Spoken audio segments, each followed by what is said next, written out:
passei isso para cá, não. Vou compartilhar a tela com você, tela 2. Compartilhamento de tela chegou aí, correto? Chegou sim. Beleza, deixa eu abrir a câmera aqui também. Bom, então deixa eu só abrir o guia de prática.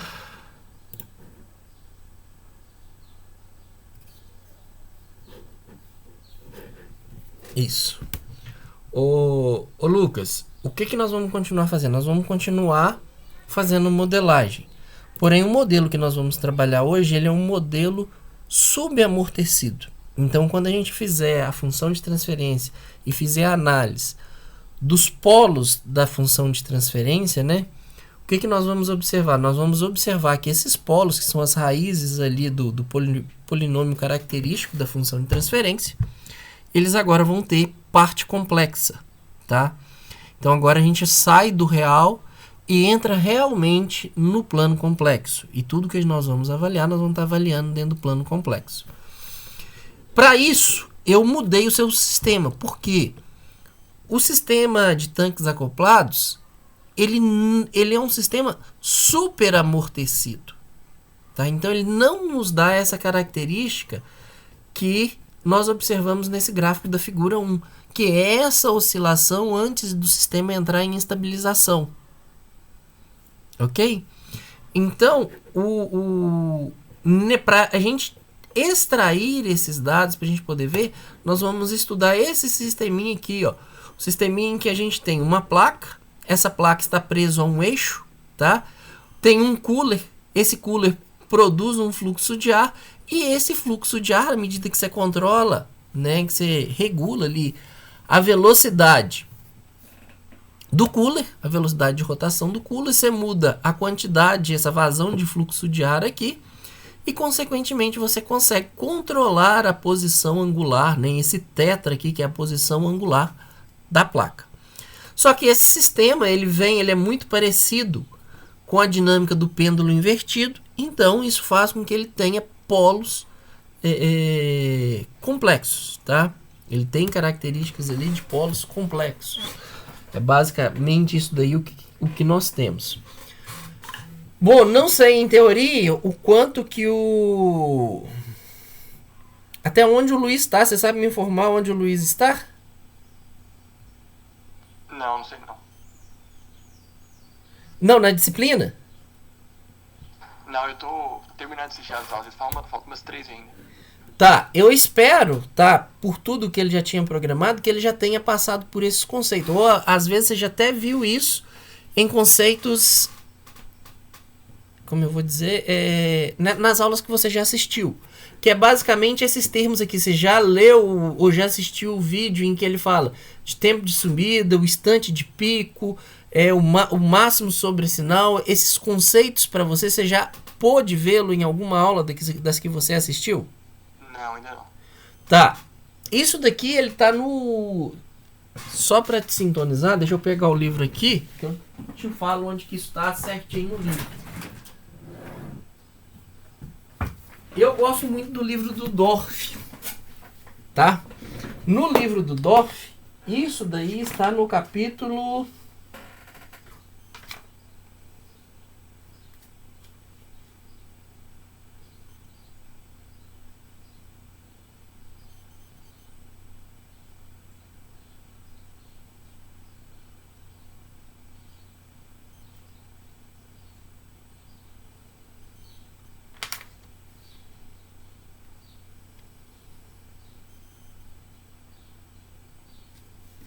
Se eu não me engano, é no capítulo 5.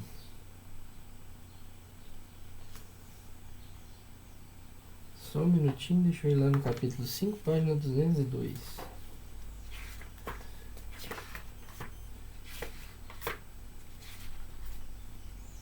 Isso mesmo. Esses conceitos, todos esses conceitos que a gente utiliza aqui, né? Que é esse tempo de subida, o tempo instante de pico, o máximo sobre sinal, esse critério de 2% ou critério de 5%, isso está muito bem escrito e é de fácil, mas de fácil interpretação mesmo, tá, ô Lucas? No iniciozinho do capítulo 5 do livro do Dorff, Deve dar 3, 4 páginas no máximo de texto. Você passa por todos esses conceitos, inclusive essa figura está lá. Essa figura aqui. Bom, o que nós temos aqui então? Nós temos o sistema de segunda ordem, né? Então ele vai ser um sistema com essa característica. Observe que aquele sistema ele é basicamente o sistema 3, com a diferença que essa função de transferência aqui, ela não traz aqui o termo de atraso. Então, você tem basicamente esse K ômega N, que acaba que esse ômega N ele é absorvido pelo K, né, numa representação mais grosseira. E você pode reescrever, né, respeitando os termos ali, quando você tira o exponencial de θs, que é o atraso, você pode relacionar muito bem a equação 3 com a equação 4. Então, é basicamente atraso da equação 3, reescrita de um modo diferente, que nós temos é o que nós queremos solucionar hoje. Bom, deixa eu chegar aqui só mais um minuto. Então, quais parâmetros que nós queremos? O que vocês vão resolver para mim? Nós precisamos obter uma função de transferência, tá? Igual a função 4 aqui para gente, igual a equação 4. Então, todos esses conceitos e variáveis, o ômega n, o xi, esse ômega d que aparece aqui, que é a frequência natural amortecida, é dado por essas relações matemáticas e por essas definições que nós temos aqui na equação 7. Então, a primeira relação que te interessa é essa relação matemática apresentada aqui na equação 7. A partir da simulação, né, da resposta temporal, que é essa resposta temporal apresentada aqui na equação 6, observa que uma vez que eu tenho número complexo, eu posso traduzir esse número complexo em forma de seno e cosseno, que é o comportamento que ele vai me dar. Então, por isso que na resposta temporal surge para mim essa exponencial, que é duas características importantes. A exponencial, como ela tem um expoente negativo, significa que ela está decrescendo. Então, é uma exponencial que ela vai caminhando para a saída do funil, ela vai diminuindo, tá? Então, ela vai diminuindo a amplitude. E que você tem um seno. Então, você tem um seno que vai diminuindo a amplitude, respeitando quem? Respeitando a exponencial ali de decaimento, né? De amortecimento, no caso. O que resulta para a gente nessa figura, quando você tem a resposta temporal, resulta para a gente nessa figura 1. Ok? Até aí, tudo bem? Tá sim. Então, beleza. Tempo de subida é leitura gráfica, tem definição matemática, tá aqui. O tempo, instante de pico, é o instante em que você alcança o valor máximo seu de pico. A relação matemática também está definida aqui na equação 9. Não vou explicar isso, né? Que é só ler a equação. O máximo sobre pico ou sobre sinal ou overshoot, que é esse instante, é o valor, é a amplitude do quanto o seu sistema passou do seu ponto de operação. Isso, né, também tem uma relação e tudo relacionado com o coeficiente de amortecimento, né, que é o Xi, que está aqui atrás. Ó. Então, você vê que o Xi ele está na minha função de transferência e o Xi, assim como a frequência natural do sistema, interfere diretamente nessa resposta. Meio óbvio, porque eles estão na resposta temporal. O Xi está aqui, o Xi está no seu decaimento, né, da exponencial, na taxa em que a exponencial cai, em que ela é reduzida, e a frequência natural ou a frequência natural amortecida, o ômega d, é o que diz para mim o quanto ela vai oscilar. O importante aqui, talvez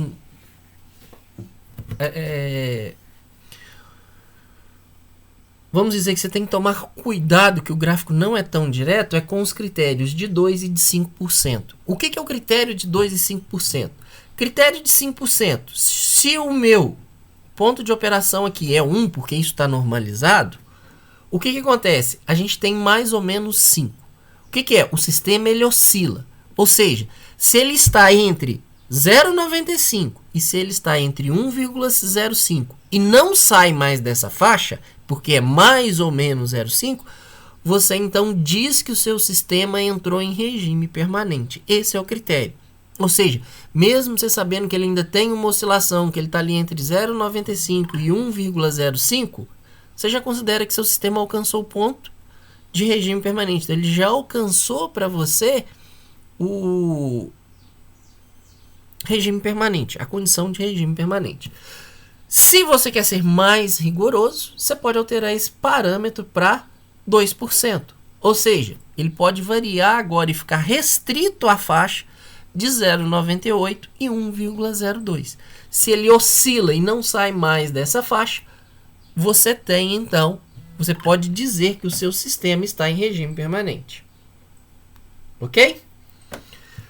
Bom, então, de posse desses cuidados, é basicamente fazer o gráfico normalizado, extrair esses dados da mão do gráfico, utilizar as equações de 7 até a equação 15, você obtém todos os dados que você precisa para responder aqui, então, obter a sua função de transferência, que é o objetivo desse guia de prática. Para isso, né, como eu já te falei anteriormente, o sistema que nós vamos estar utilizando é o sistema Fanplate, que é esse cara aqui, e tem uma explicação gigantesca sobre como ele funciona, onde ele é aplicado, onde ele se encontra. E o que acontece? Como eu disse para você na quinta-feira, na nossa videochamada, aqui agora você não tem que mais se preocupar com a modelagem em caixa branca, então você já tem as equações diferenciais. Para o sistema Fanplate, as equações diferenciais que você deve simular é essa equação 16 aqui. Ó. Então você tem x1 igual a x2 e x2 igual a essa expressão grande aqui que envolve constantes, cosseno ao quadrado, seno e pronto. Basicamente é uma expressão matemática aí que você tem que simular. Além disso, essas constantes K1, K2 e K3, né, que dependem dos parâmetros físicos da planta, elas já estão determinadas aqui para você em 17. Então tá aqui, como calcular K1, como calcular K2, como calcular K3. Pronto, já está pronto. Todos os parâmetros e constantes físicas dos sistemas, todos os parâmetros necessários para a simulação já estão aqui. Então é só entrar com eles na programação, não tem mistério nenhum. Eu conferi aqui, pelo menos se passou, passou mesmo. Eu já conferi, estava todo mundo aqui para poder fazer a simulação. Bom, vamos então para o guia de prática. O que vocês vão fazer? Primeiro, só tá vocês dois, né? Então só precisava de um ponto de operação. Mas mesmo se tivesse mais gente, nós vamos trabalhar em um ponto de operação só, todo mundo, que é θ igual a 50 graus. Então eu quero controlar essa posição angular. Então quando eu medir entre o eixo normal, a minha superfície, e a inclinação da placa, eu quero encontrar um ângulo de 50 graus. Esse é meu ponto de operação. Então, com base nesses dados, na equação 16, né, defino o sinal de controle necessário para levar o sistema para o ponto de operação. Repeteco já desses primeiros guias de prática que você fez. Cria no item 2. Basicamente você vai criar para mim uma entrada degrau, em que a entrada degrau, o UD aqui, né?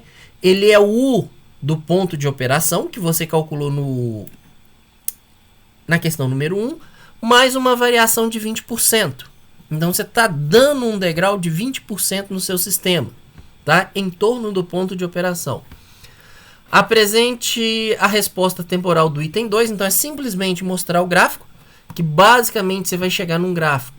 Se ele for normalizado, se ele não for normalizado, não interessa. A curva característica, estando normalizado, não estando normalizado, vai ser uma curva característica semelhante a esse gráfico da figura 1. Então você vai ter uma mudança, um degrau. Quando você dá o degrau no instante zero, você vai ter que observar uma oscilação em torno do seu ponto de operação, no caso aqui os 50 graus.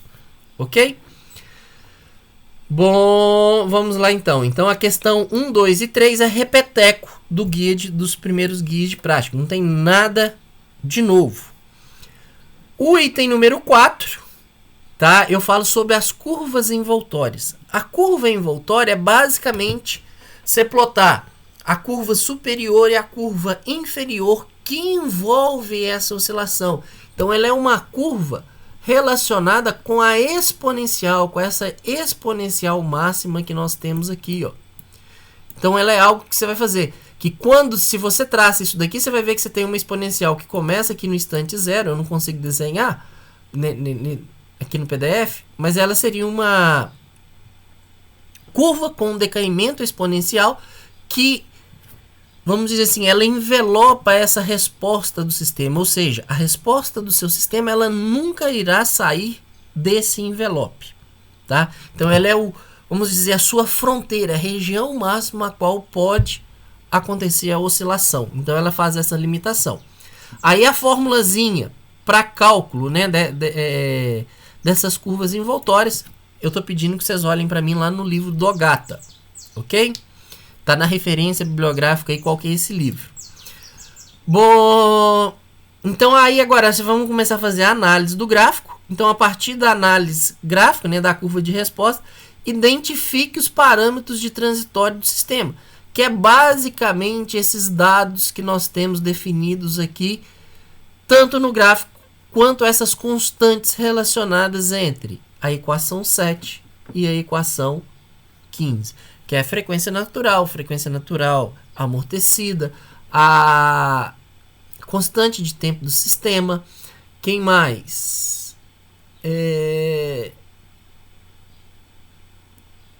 O tempo de subida, o instante de pico, o máximo sobre sinal, o tempo de acomodação do sistema, com o critério de 2, o critério de 5%. Então é basicamente extrair dados do gráfico que vocês obtiveram. De posse desses dados, se você conhece coeficiente de amortecimento, se você conhece frequência natural, se conhece frequência natural amortecida, só substituir esses valores na equação 4 e 3, né? 4 ou 3, você obtém, então, a função de transferência. Ok? Item 7. Repeteco também dos guias de prática. Só validar esse modelo comparando com a resposta das equações diferenciais dada aqui na equação 16. Então, você vai... Olha, minha função de transferência é essa. Quando eu simulo ela para uma sequência de degrau, quando eu simulo o meu sistema para uma sequência de degrau, obtenho isso, isso e isso. Pronto, comparar as duas ali e faz a análise das duas. Aí a gente pede, né, para você ficar atento, né, isso já está relacionado também à questão 8. Ela está relacionada com a questão 5, que é o critério ali de 2, né, o tempo de acomodação do sistema, critério de 2 e 5%. Pedindo aqui, lembre-se de plotar esses critérios lá no gráfico, que é basicamente plotar o mais ou menos 0,5 ou mais ou menos 0,2. E avalie, né, se você já obteve a função de transferência, então você tem um polinômio. Na verdade, você vai ter o polinômio característico, que é o polinômio do denominador. Avaliar as raízes. Não calcule as raízes e verifique, né, e veja se essas raízes são realmente de um sistema subamortecido. O item 10 é só um lembrete que o código deve ser entregue e o código deve estar comentado para que eu possa fazer a correção depois. Bom, sobre o guia de prática, Lucas, dúvida? Não, por enquanto não. Se eu conseguir pegar tudo aqui certinho. Veja, é o que eu falei com você, Lucas. Esse guia de prática é tudo sequencial. Então você sofre um pouco primeiramente nesses guias de prática que vocês estão implementando, 1, 2 e 3, né, que vocês agora têm até sábado para me entregar. Mas parte do que nós estamos repetindo aqui, apesar do sistema ter mudado, é um repeteco do que vocês já fizeram lá. E nesse caso aqui, a análise de gráfico e mesmo de programação, ela é muito mais simples do que o que nós tivemos nesses 3 guias iniciais. Ok? Ok. Então, por hoje é só. Se você não tiver nenhuma dúvida, espero vocês aqui na quarta-feira. Aí a gente conversa novamente. Tenta vir você e o Gabriel. Não, beleza. Beleza? Obrigado, sim. Certinho. Então, beleza então. Então, falou. Falou, Lucas. Valeu. Até mais. Tchau. Tchau.